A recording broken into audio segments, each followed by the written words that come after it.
चौथा चौथा जो ये था व्यर्थ हो गया है। अच्छा कोई बात नहीं। अब देखिए महाद्वीपीय ढाल, तो सुनिएगा ध्यान से महाद्वीपीय ढाल के बारे में। बाबू यहाँ ध्यान दो, होलीपुर आ गया।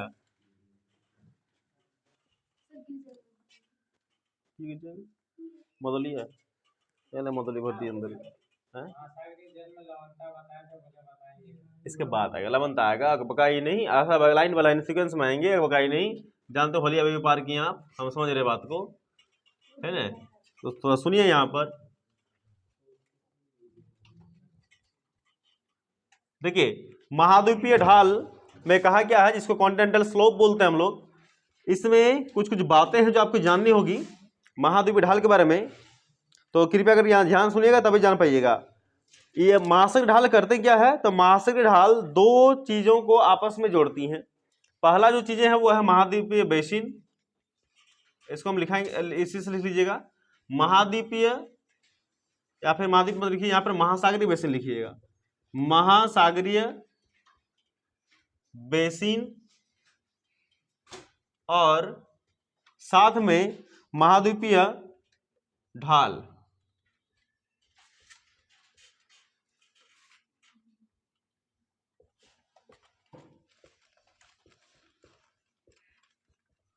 को आपस में ये क्या करते हैं, ये जोड़ते हैं।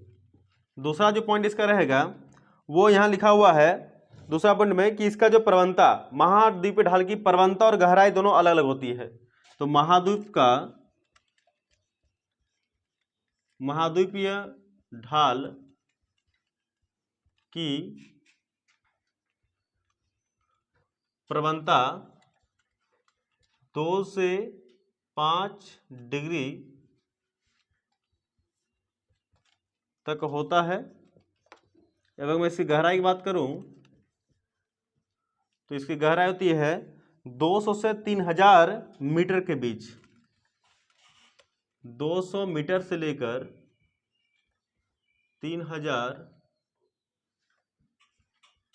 मीटर के बीच इसकी गहराई पाई जाती है। तीसरा जो पॉइंट है वो महाद्वीपीय तट का, महाद्वीपीय ढाल किस क्यों कहते हैं इसको, तो इसका कारण यही है कि ये जो है महासागरीय बेसिनों को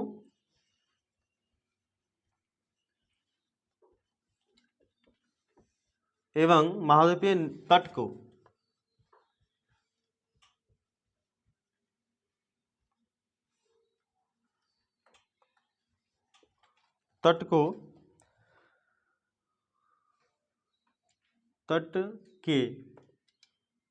तट के मध्य स्थित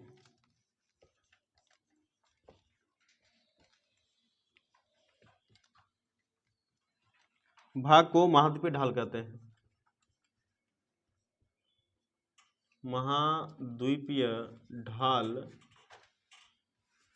कहते हैं। इस पॉइंट को आप कॉपी में लिखिए, फिर आगे बढ़ेंगे हम लोग।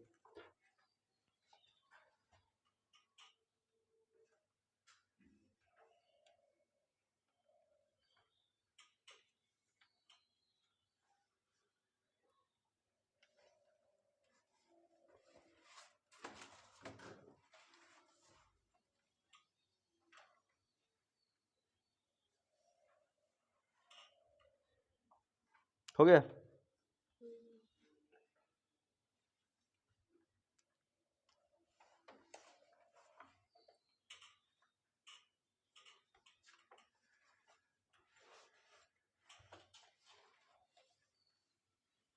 देखिए 3 पॉइंट इसमें लिखा हुआ है, इसको ध्यान दीजिएगा। पहला बात बताया कि महाद्वीपीय ढाल का इंग्लिश में बोलते हैं उसको कॉन्टिनेंटल स्लोप, स्लोप मतलब भी होता है ढाल।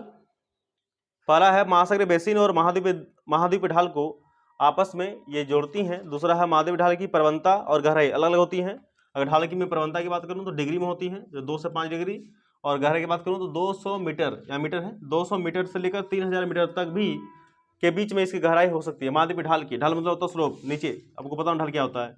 और महासागरीय बेसिन को एवं महाद्वीपीय तट के मध्य स्थित जो भाग होते हैं उसी भाग को बोलते हैं महाद्वीपीय ढाल। फिर सुन लो, महाद्वीप बेसिन और महाद्वीपीय तट के बीच के भाग को बोलते हैं महाद्वीपीय द्वीपीय द्वीपीय ढाल कहते हैं। ये 3 बातें आपको इसको याद रखनी है। तो मुख्य बातें हैं ये वाला, इसको जरूर याद रखना, इस चीज को, डिग्री और उसका जो है गहराई, 2 बातें। आगे देखते हैं, आगे लिख लीजिएगा दूसरा हेडिंग।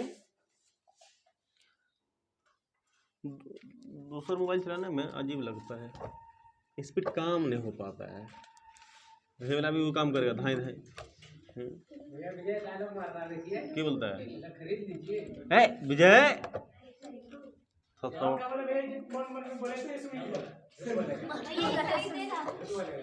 देखो सतनवा मारेगा था, खाली क्लास खत्म हो रहे तो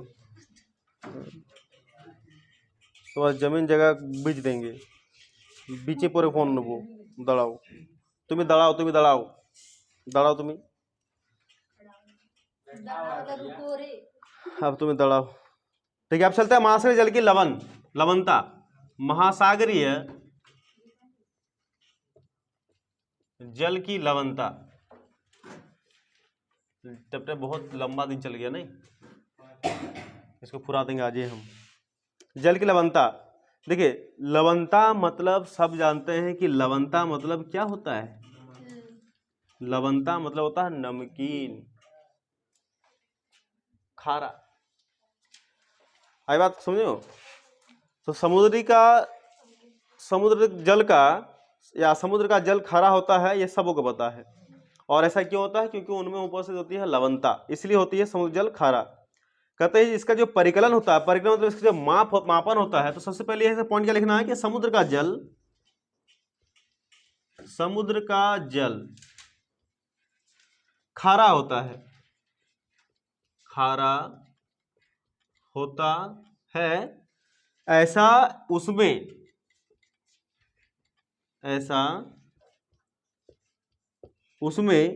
उपस्थित लवणता के कारण होता है।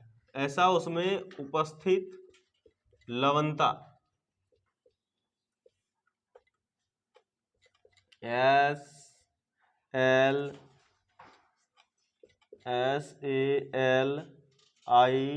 SALINITY के कारण होता है। जो पॉइंट सेकंड की बात आएगी, इसका परिकलन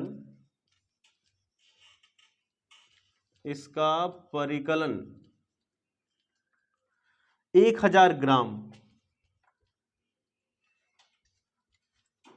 1000 ग्राम माने कितना? इसको कन्वर्ट करना किलो में कितना आएगा जी? 1 किलो। 1 किलो, 1000 ग्राम मतलब होता है 1 किलो। तो लिखिएगा 1000 ग्राम, अर्थात ब्रैकेट में लिख लीजिएगा 1 किलोग्राम।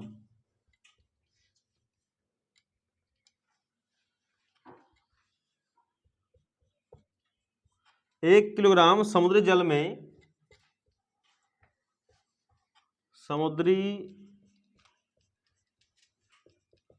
में घुले हुए नमक की मात्रा, घुले हुए नमक की मात्रा मतलब ग्राम में ही, ग्राम में द्वारा व्यक्त किया जाता है। इसका मापन द्वारा व्यक्त किया जाता है। और अंतिम जो बातें हैं, इसे प्रायः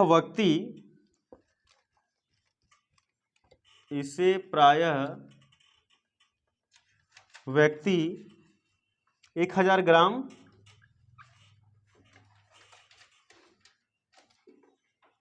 या PPT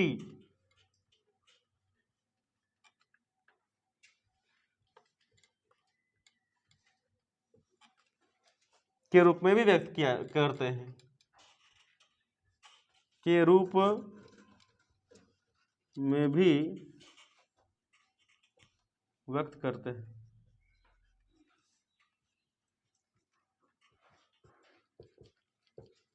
इसको लिखिए।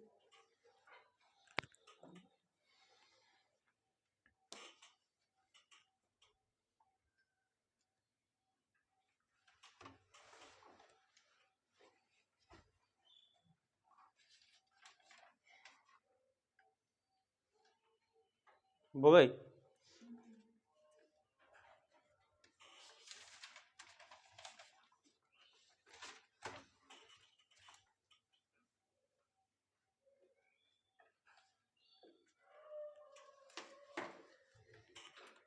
चोर आया कहीं,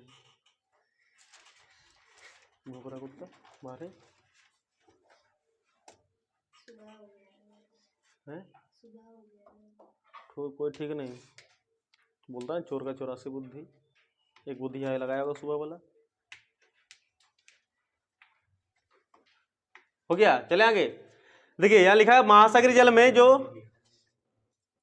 महासागरीय जल की लवणता, समुद्र का जल खारा होता है और ऐसा उसमें उपस्थित नमक के कारण होता है, यानी लवणता के कारण होता है। और लवणता यानी नमक उसमें कोई डालता नहीं है बोरा बोरा, वो नेचुरल है, सबको पता है।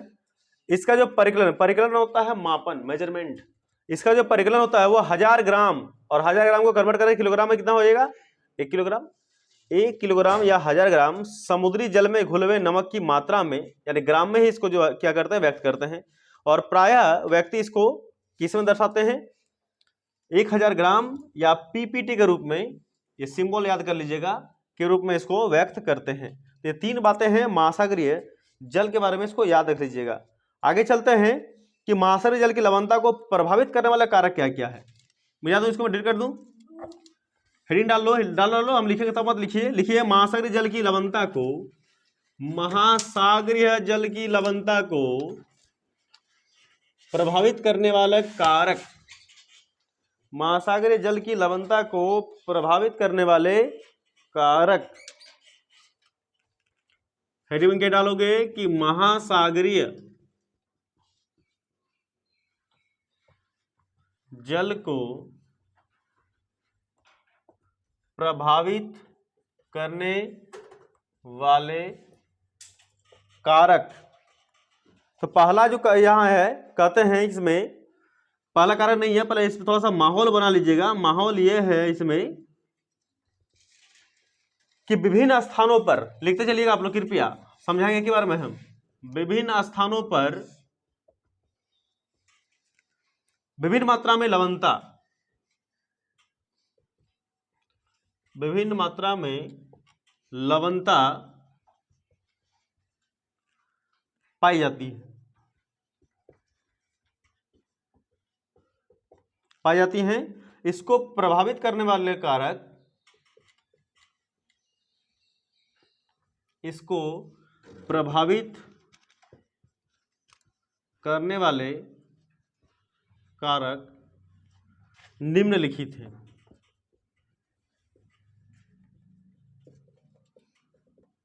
पहला जो है इसका कारण, पहला कारण है जल की आपूर्ति, वाटर सप्लाई जिसको बोलते हैं।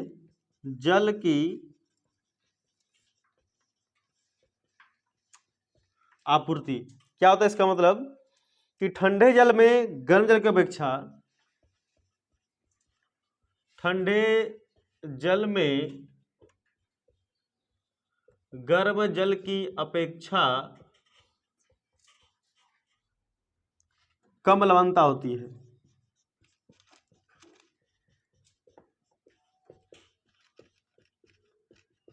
कम लवणता होती है। नदियों के मुहानों पर लवणता कम मिलती है। नदियों के मुहानों में कम लवणता मिलती है। जो दूसरा कारण है वो है वाष्पीकरण की मात्रा।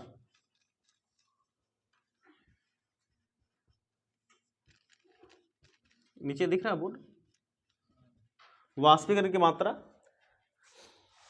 ध्रुवों में, ध्रुव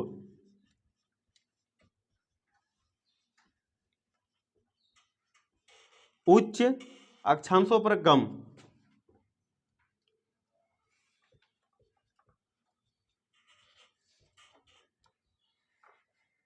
अक्षांशों पर कम, जबकि कर्क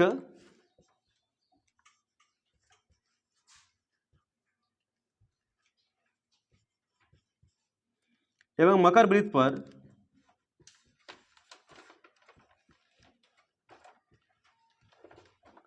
अधिक वाष्पीकरण होता है।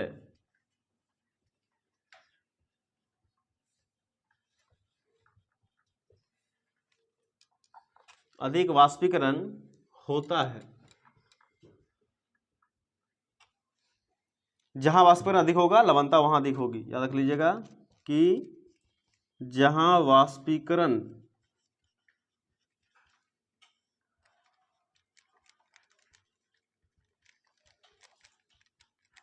अधिक होगा लवणता वहां अधिक होगी, वहां लवणता अधिक होगी।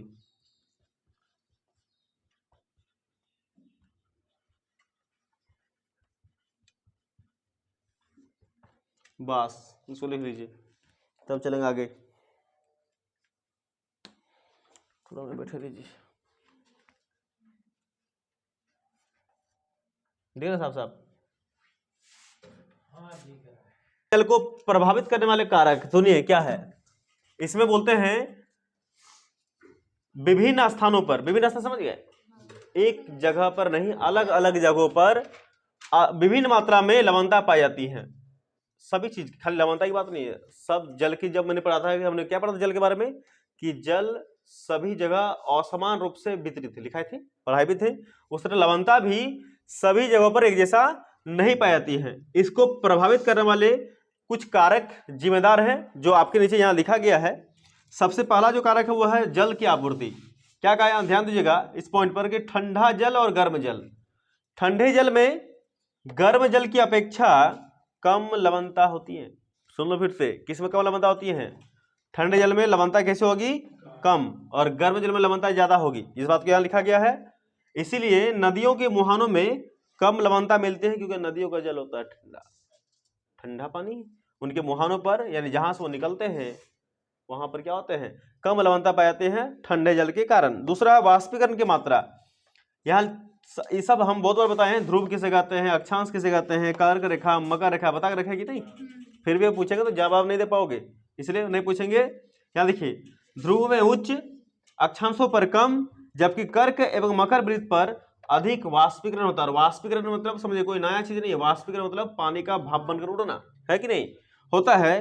तो जहां वाष्पीकरण अधिक होगा वहां लवणता भी अधिक होगी। इस बात को यहां पर ये टर्म याद रखना है कि वाष्पीकरण अगर अधिक होगा तो लवणता कैसी होगी? अधिक। और वाष्पीकरण अगर कम होगा तो लवणता कैसे होगी? कम। मतलब दोनों देखो, अगर ये बढ़ेगा तो वो भी बढ़ेगा, ये घटेगा तो ये भी घटेगा। और यहाँ पर क्या याद रखना है, यहाँ पर ठंडा जल और गर्म जल, लवणता किसमें कम होगी? ठंडे जल में लवणता कम होगी और गर्म जल में लवणता ज्यादा होएगा। इस बात को याद रखना, सर बात को। जैसे कभी खाना वाना खाते हो ना, देखना जब कोई मिर्चा चबा लगे ना खाना खाते समय, या सब्जी वब्जी जब झाल बनेगा ना कोई खतरनाक वाला, उस टाइम गरम गरम रोटी या गरम गरम चावल खाना और झाल लगेगा, है बुझा कि नहीं? तो गरम में लवणता ज्यादा होती है। आप नहीं बुझ पाए तो जिंदगी में ना बुझ पाओगे, मिटाता हूँ मैं आगे। तो मिर्चा चबा लेना, हरा हरा वाला चाहे काला काला वाला, देखो मजा, खतरनाक वाला लगेगा। हो गया। दूसरा, तीसरा जो कारण है अपनी बुद्धि, वो है महासागरीय धारा। हो गई। देखो यहां लिखा है कि तीसरा और अंतिम कारण फैक्टर कारक है जो महासागर के पानी को लवण बनाता है। महासागरीय जल की, महासागरीय धाराएं यानी ओशियन स्ट्रीम, ठंडी धारा और यहाँ पर गर्म धारा। एक बार फिर आया है। इसके पहला जो कारण था जल की आपूर्ति वाला में, वो ठंडा जल और गर्म जल। ठंडा जल में लवणता कम, गर्म जल में लवणता बेसी ज्यादा। उसके बाद आया था, क्या बोल के आया था, कॉपी देखो ना, क्या बोल के आया था? वाष्पीकरण। वाष्पीकरण में क्या होता था? ध्रुव था, अक्षांश था, कर्क और मकर बताए थे मैं। और जहां पर वाष्पीकरण अधिक होगा वहां लवणता भी अधिक होगी। और यहां पर वही जल को कन्वर्ट कर दिया धारा में, स्ट्रीम में। वहां वाटर था, यहाँ स्ट्रीम है, लेकिन आंसर वही है कि ठंडी धाराओं में लवणता होगी कम और गर्म धारा में लवणता होगी ज्यादा। तो यही टर्म को याद रखना है। और अगर याद गर्मी और ठंडा में नहीं रहेगा तो खाना वाला याद रख लेना, जो बोला मिर्चा सेवा लेगा वही वाला रखना, तब पड़ जाएगा, नहीं तो नहीं पड़ेगा। मिटा दो, इसको डिलीट कर दो।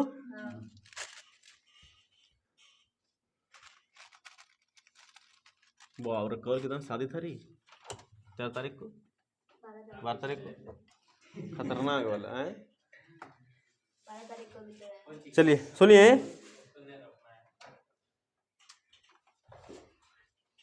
कोनो बताते तो कोई गया था कि नहीं?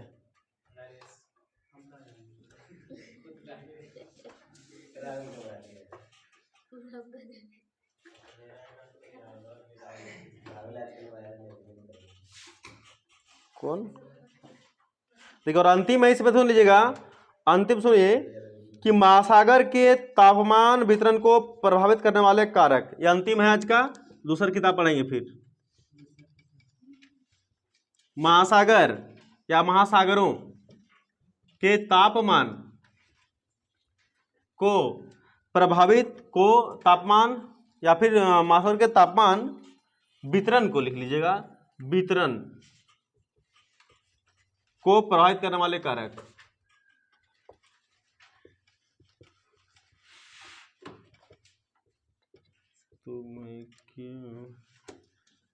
देखिए क्या लिखा है कि पृथ्वी पर उपस्थित अन्य सभी वस्तुओं की भांति महासागरीय जल को उष्मा सूर्य से ही प्राप्त होती है। सबको प्राप्त होती है, फिर है कि नहीं? पर लिखते चलिएगा, बता देंगे अभी। जब तक इसको ऐसे चाहो तो ऐसे रोक सकते हो। मान तापमान समझते हो, टेम्परेचर। वितरण को प्रभावित करने वाला कारक, वितरण समझते हो, वितरण मतलब होता है बांटना। जो प्रसाद वितरण होता है ना, पूजा वूजा के बाद प्रसाद वितरण, वितरण बांटता है वितरण। कि इसमें बोला क्या है कि पृथ्वी पर उपस्थित अन्य सभी वस्तुओं की तरह, भांति में तरह, जिस प्रकार सभी जीव जंतु, पेड़ पौधे, हमको, तुमको, सबको रोशनी जो प्रदान करता है, उष्मा जो देते हैं, वो सूर्य ही देते हैं। तो क्या महासागर जल को कोई दूसरा देगा? सूर्य ही देंगे। तो वो भी हमारी तरह, यानी सभी वस्तु की तरह महासागरीय जल भी, जल को उष्मा जो प्राप्त होती है वह सूर्य से ही प्राप्त होती है। तो समुद्र का जल सौर विकिरण से उष्मा प्राप्त करके, सौर विकिरण मतलब सूर्य से पृथ्वी तक आने वाले किरण को ही बोलते हैं सौर विकिरण। सौर विकिरण से उष्मा प्राप्त करके क्या होते हैं? वो गर्म होते हैं। गर्म क्यों होते हैं? क्योंकि यहाँ उष्मा की बात हो रही है। उष्मा मतलब हीट होता है, हीट मतलब गर्मी होती है, गर्म होता है, जिससे उसका तापमान क्या होगा? बढ़ेगा, घटेगा नहीं। सब तो ऑब्वियसली एकदम प्रैक्टिकली बात है। अगर तापमान देंगे तो बढ़ेगा ही। तो उसका तापमान क्या होता है? इंक्रीज होता है, बढ़ता है। समुद्री जल का तापमान सदा एक सा कभी भी नहीं रहता है, और यह समय तथा स्थान के अनुसार बदलता रहता है। इसलिए हेडिंग में लिखा गया है कि महासागर के तापमान वितरण को प्रभावित करने वाले कुछ कारक, करने वाले कारक में यही है, जिसका नाम है सूर्य। यह सूर्य जो ही है महासागरीय जल को कभी ठंडा और कभी गर्म करते हैं। तापमान कंटिन्यू पड़ते हैं, रोशनियां तो गर्म हो जाते हैं, और सूर्य की रोशनी जब नहीं पड़ती हैं तो वो ठंडे हो जाते हैं। लेकिन एक बात यह है, अंतिम वाला लाइन कि समुद्र जल का गर्म और ठंडा समय तथा स्थान के अनुसार क्या होता है? ये बदलता रहता है, परिवर्तनशील है, ये बदल। तो ये था इसका पूरा का पूरा सारांश, मैंने आपको समझा दिया। नेक्स्ट जो भी सब्जेक्ट है उसको देखते हैं। तब तक के लिए बाय बाय। अब चलते हैं होली।